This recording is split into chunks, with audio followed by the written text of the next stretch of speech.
It starts with excitement, the kind that pulls people into the Linux world every single year, the promise of freedom, speed, customization, and a system that finally feels like it belongs to you instead of a corporation.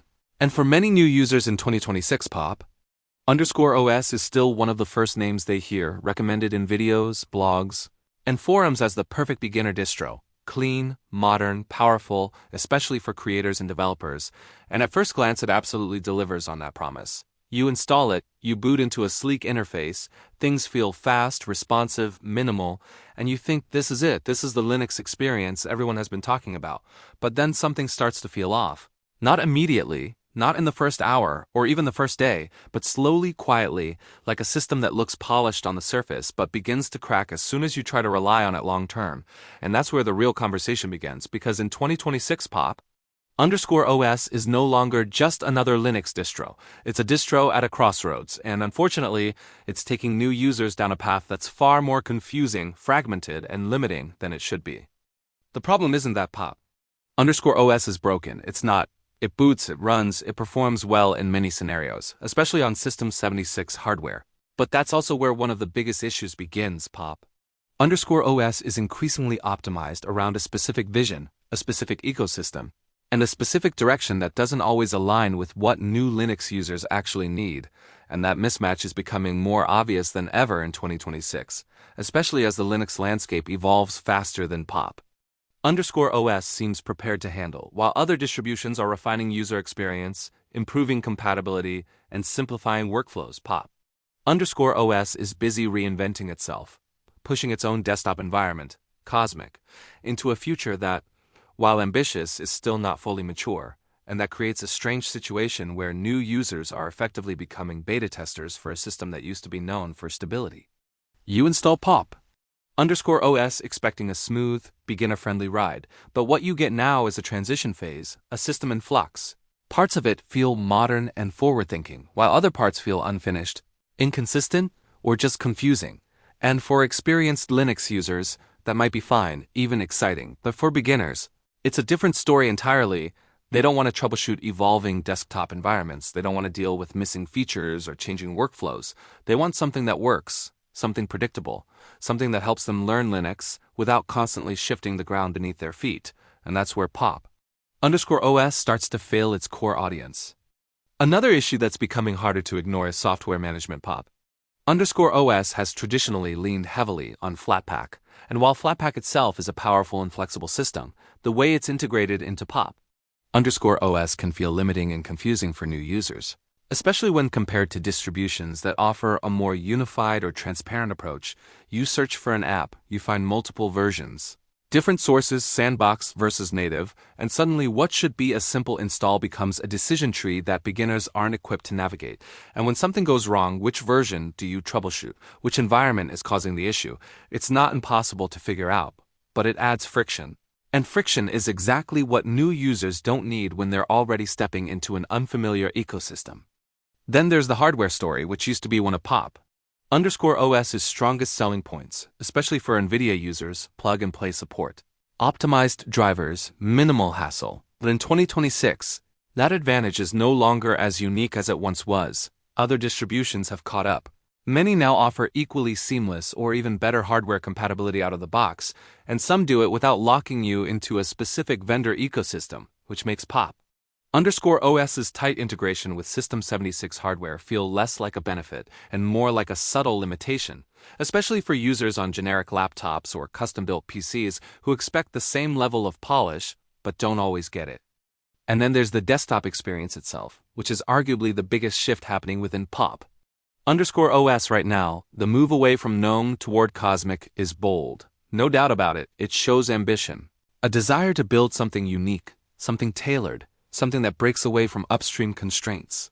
But ambition doesn't always translate to readiness, and in its current state, Cosmic still feels like a work in progress. Features are evolving, behaviors are changing, documentation is catching up. And for new users, this creates an environment that feels unstable, not in terms of crashes, but in terms of expectations. What works today might change tomorrow. Workflows you learn might not be consistent. And that undermines one of the most important aspects of a beginner-friendly system, consistency. Compare this to distributions like Linux Mint or even Ubuntu's latest releases, where the focus remains on stability, familiarity, and gradual improvement, and the difference becomes clear. Those systems prioritize user confidence. They build trust by being predictable, by minimizing surprises, by ensuring that when a new user clicks something, it behaves the way they expect, and that might sound simple, but it's incredibly important. Because the first impression of Linux often determines whether someone sticks with it or goes back to Windows. And pop_OS, in its current direction, is making that first impression more complicated than it needs to be. There's also a subtle but important issue with community and support. Pop_OS still has a strong following, no doubt about it, but as the system evolves and diverges from more mainstream distributions, the pool of shared knowledge becomes less applicable, tutorials break, guides become outdated, solutions that work on Ubuntu or Debian don't always translate cleanly. And for a new user searching for help, this can be incredibly frustrating. You follow a guide, it doesn't work. You try another, it partially works, and suddenly you're deep into troubleshooting without really understanding what went wrong. And that's not the kind of experience that builds confidence. It's worth acknowledging that pop_OS isn't failing because it's bad. It's failing new users because it's changing its identity. It's moving from being a beginner-friendly, polished distribution to something more experimental, more self-defined, more focused on its own ecosystem and long-term vision. And while that's not inherently wrong, it does mean that the audience it serves best is shifting. And the problem is that the recommendation culture around Linux hasn't caught up. People are still suggesting pop_OS as if it's the same distro it was a few years ago, and that disconnect is what leads to disappointment. New users don't need a distro that's trying to redefine the desktop experience. They need one that helps them understand the basics, that gives them a stable foundation, that doesn't overwhelm them with choices or changes. And in 2026, there are simply better options for that. Distributions that have doubled down on user experience instead of diverging from it, that have refined their interfaces instead of rebuilding them, that have focused on clarity instead of experimentation, and that's where the real shift is happening in the Linux world right now. What makes this even more interesting is that pop_OS still has the potential to be great. The foundation is there, the performance is there, the design philosophy is strong, but it needs time to mature its new desktop, time to stabilize its direction, time to rebuild the trust it once had with beginners, and until that happens, recommending it as a first Linux experience is becoming harder to justify, not because it won't work, but because it won't guide new users as effectively as it used to. There's also a psychological aspect to this that often gets overlooked. When someone tries Linux for the first time, they're not just evaluating the software, they're evaluating the entire ecosystem. They're asking themselves, is this worth learning? Is this reliable? Is this something I can depend on? And if their first experience is filled with uncertainty, inconsistency, or confusion, even if those issues are minor, they can leave a lasting impression, and that's something pop_OS needs to consider as it evolves, because first impressions matter more than ever in a world where switching operating systems is still a big step for most people.